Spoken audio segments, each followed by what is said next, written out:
Good morning, afternoon, or evening. Welcome to All Things Social Security. I am Stephanie Joy, the attorney at Joy Disability. Welcome to the channel, and I hope you enjoy the video. Have a great day. Bye-bye. Good morning, afternoon, or evening. It is Sunday morning, and this is the Social Security Roundup for the week of the 6th, would it be? April 6th through April 11th. And just going to give you a little rundown on what we went over last week in case any of it tickles you and you want to know more about it.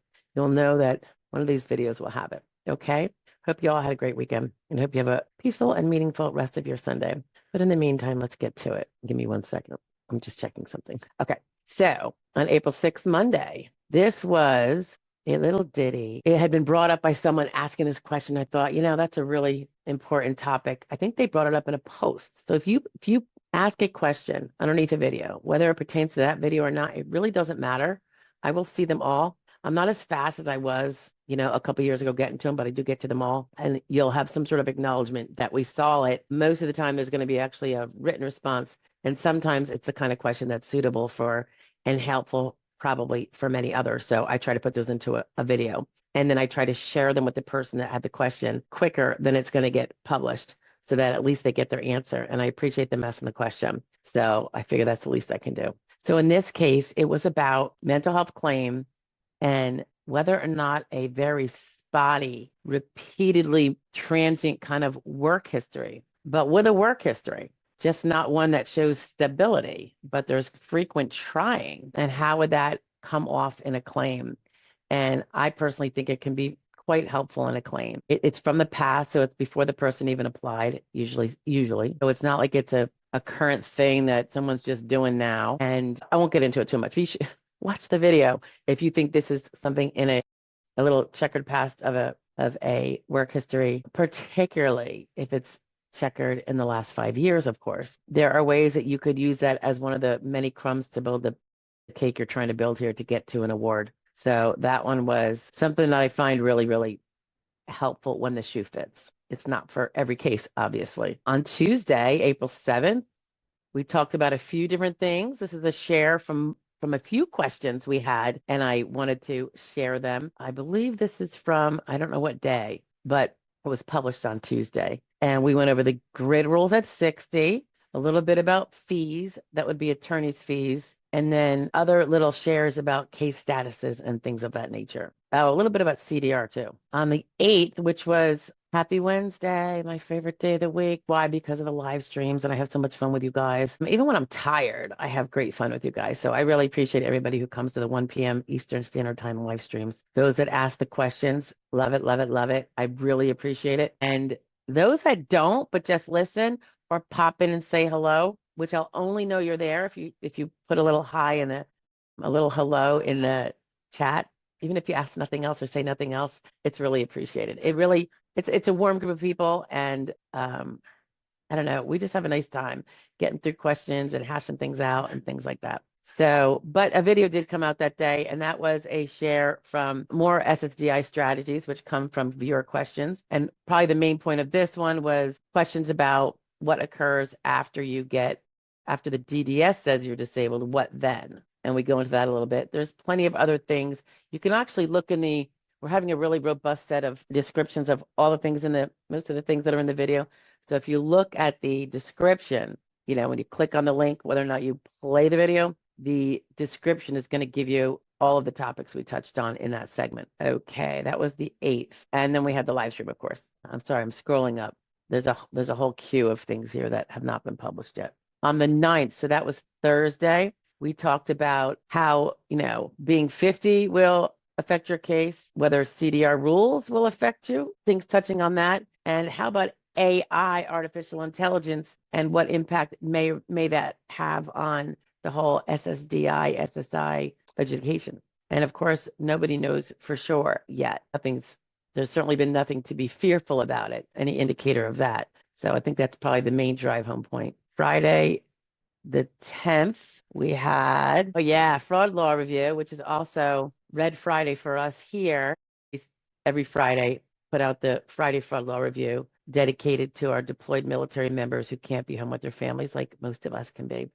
So that particular fraud law review involved a New Jersey tax preparer, and I'm originally from Jersey, my first 30 some odd years of my life. So I always, when I see it in one of the fraud reports by the OIG, I usually grab it. Anyway, a tax preparer, and this is really recent, like this week, was busted, or I'm trying to think if he was convicted or not. Yes, he was. Okay. He was in this very elaborate tax scheme, tax fraud scheme. And I think it also had to do with COVID relief funds as well. And it was to the tune of $170 million. And he did get a prison sentence.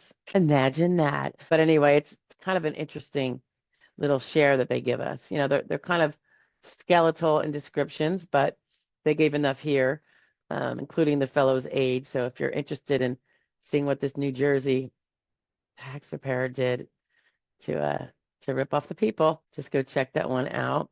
That's the 10th. Where is my? It looks like the 11th is. I'm sorry, I can't really see this too well. It was. I'm scrolling, guys. Okay, the 11th. I believe this is the one that came out. My notes are a little sketchy here, although I didn't really prepare them. Someone else did. So don't blame me. This is a multi subject share that day, but the main focus was on how to protect your date last insured. And you all know how important that is when you're filing for Social Security disability, how to protect it when you're not working full time anymore. And also we touched on how to strengthen your proofs. So feel free to go check that out. Yep, there you go. That was the week, guys. I hope you're all having a great Sunday and have a really, really peaceful and meaningful day and a very safe and happy week. And I hope to see you Wednesday at the live stream at 1 p.m. Eastern Standard Time. We would be so fortunate to have you. And anyone who watches the 12 p.m. reports, pre-recorders that we put out, you're really helping the channel. I cannot tell you how much you're helping the channel. We are probably taking twice as many 1%, 5%ers as we were maybe after year 2. So it helps us change that cap we have on these categories that have to have limitations to something greater than it is. So in a sense, we're picking up some of the slack from some of my colleagues that don't take them. So at least more people who should have an attorney, it would be helpful for them to have an attorney or a non-attorney rep, but just someone dedicated to trying to get their case as strong as it can be to get them to win, can have one despite the fact that their chances are always going to be a little bit more tenuous or a lot more tenuous than some of the other categories. So in any event, guys, have a great day. I will see you later. Don't be afraid to post a question in any of the comments below any of the videos, and I'll definitely get to it. All right. Have a great week. Bye-bye, guys. It's still Sunday. Did you miss last week's Social Security Roundup? Not this week that you just heard, but the one prior to that, and want to catch up? I'm attaching it now. Have a great day. Bye. Good morning and happy Easter, everybody. It is our Sunday Social Security Roundup. I wanted to just let you know what we had on last week. I think we accidentally had a twofer day. Our bad. I mean, 2 videos came out in one day, which is not typically what we want to do. So it's a little confusing, these notes in front of me. But so we're talking about March 30th through April 4th, Monday through Saturday, right? Which included Good Friday. So on Monday, we talked about, and this was part of our questions in our Wednesday live stream Q&A session open to the public. Here are the questions regarding financially surviving while you have a pending claim. That's a real tough one. That's probably the heavy in that particular segment. So that is shared on Monday, March 30th. On the 31st, we talked about consultative exams, physical therapy records, and a little bit about appeals. Accidentally, 2 came out this day. I apologize. This was part 1 of 3 parts explaining a new case law. I believe this was the 11th Circuit, Varnon versus SSA part 1, which was subsequently followed up. I believe part 2 came out and probably even part 3, although maybe part 3 is coming out. I'm not sure. I guess we'll see. And this is overall discussing, you're really sick, but sometimes being really sick alone is not enough to prevail on your Social Security disability or SSI case. It will have to do with your evidence. We discuss consistency in the evidence. And this is something we've talked about before, medical records not being very accurate, providers being inaccurate or not reporting something, and the absence of reporting itself speaks to something. So it's very troublesome. But anyway, this case at least explains a little bit more about where that becomes a weakness. And so knowing the information, I know I'm looking at the first one. It's like I could tell a bunch of people clicked not like, thumbs down. I just posted a little pin in there about, listen, I'm just telling you about the case law so you can use it to your benefit. Those, at least my clients, and I assume every other representative's clients, we know this. So this is why we steer our clients in terms of evidence development to avoid this. Sometimes they're able to do it, sometimes they're not, I'm sure. But we know the information and we use it to our advantage, which is why when we have cases, we get top results and certainly better results than what the average pro se person gets because they don't do these things. So it's not told to you to shoot down your case. It's told to you so it can help you as a pro se person who doesn't have an attorney or someone who doesn't have an attorney that tells them the things to do can have the knowledge so you can build your case better. So I'll reiterate, please don't give a thumbs down because of the message. I think you guys need to know, and you don't know if you don't have an attorney or you don't learn these rules yourself. And most of you are not going to be reading all of the circuit court cases that come down the pike, in addition to everything else that you have to learn. All right, so that was part one. That is a three-parter, only because I like to keep them short because I know a lot of people don't have long attention spans. Their pain gets in the way, and I think they might absorb things better. Okay, also on the 31st. Yeah, all right. So those are the two things on the 31st, but separately for members only. This was the full replay with all the silences carved out when we're scrolling for the next question, the March 25th, 2026 live stream. So they can have it all in one piece if they so want. It'll probably eventually make its way into the public circuit here, but we go one a day when we're doing things the way we're supposed to. And therefore that one's kind of put on the back burner as a public 12 o'clock share. But the members do get it anyway. And I thank you guys. All right. So what do we have next? April 1st was part 2 of that Varnon case. That one seemed to be very well received. So I don't know what happened with part 1. That one was 100%. And a lot more people saw it too. So I don't know. And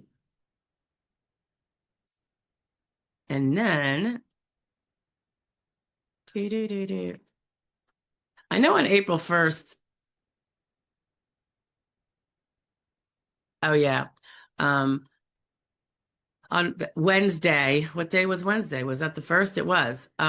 We had our 1 p.m. live stream, Eastern Standard Time, and I had a guest join me, and that was Shanna Justice of Justice Disability. She's out of Kentucky. She's an EDPNA. That's a non-attorney representative.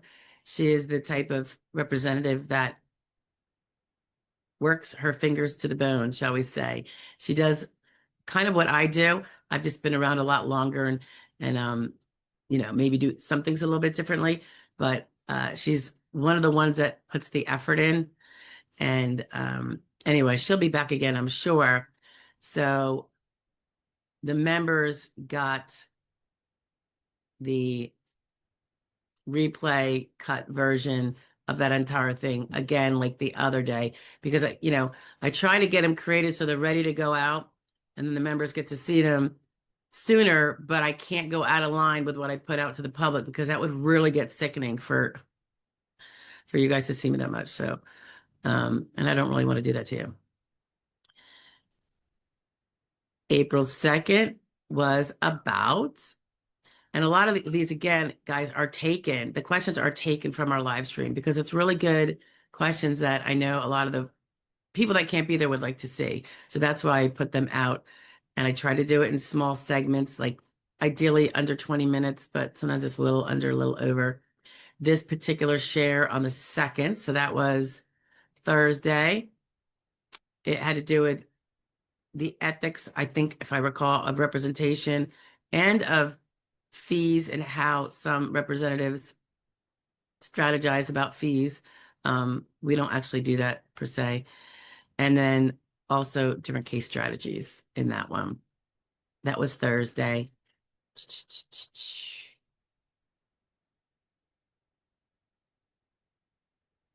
Red Friday was Friday the 3rd. As you know, that's always dedicated to our deployed military members who can't be home with their families like most of us can be. This particular one, it was also on Good Friday. An Arizona man was charged in California of Social Security fraud by using the credentials of a dead teenager who had died in 1965. So if you want to talk about how old those credentials can be sitting on rolls despite the person being dead, that's just yet another example. And I've had many, many Friday fraud law review segments where the fraud was done with dead people's credentials. And it always just is driving home the contra narrative of the fake narrative that you've all heard on various news sources that there are no dead people collecting Social Security, blah, blah, blah. And I guess supposedly, technically, they're true. However, money's getting sent out in the name of dead people and going to fraudsters. So what else did we have? Yeah, that was it. Friday. Do we have something for Saturday? Oh, yeah, we did. That Saturday, I believe, was part 3 of the Varning case, I believe. And that's the last segment of that.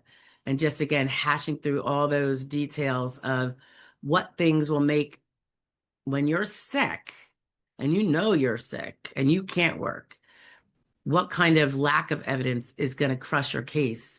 And knowing it is how you're going to be able to change that for a stronger case. And again, specifically for you pro se people who, don't have a lawyer being a nag hag like myself, I think, it's really a good idea to pay attention to the case law. So I'm trying to share them more often. It's just really busy. As you know, I do YouTube in my pseudo spare time, break time from work, and I do work probably, I would say 60 hours a week would be a light week. And it incorporates other things. So maybe that would be probably a light week.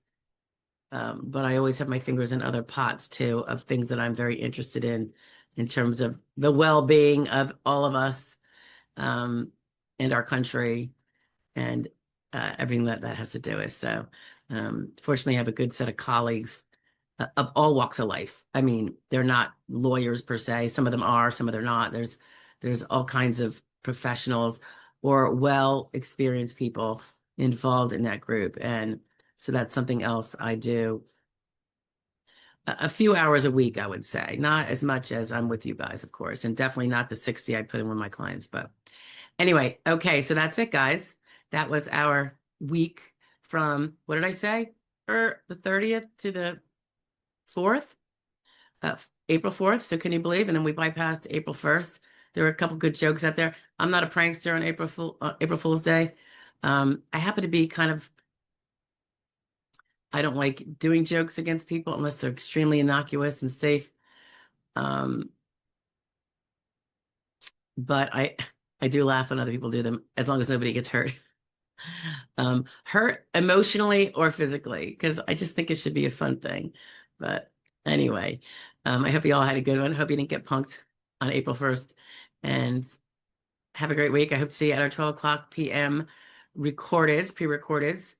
I do have one coming out with Shanna, Justice of Justice Disability, because it was part of the live stream that she and I did to answer questions. And we had to put off some questions because it was really long. This live stream, guys, was, I want to say it was pushing 4 hours. I might be wrong. It might have been 3.5, but my deal was 2 hours. And Shanna stuck it out. So it just is another indicator of her tenacity. So don't forget to take that pretty seriously, particularly if you're looking for a representative. And if I can't take you, for instance, because I have a capacity full on that category, I'm happy to send you to Shanna, or you will have Shanna's information now.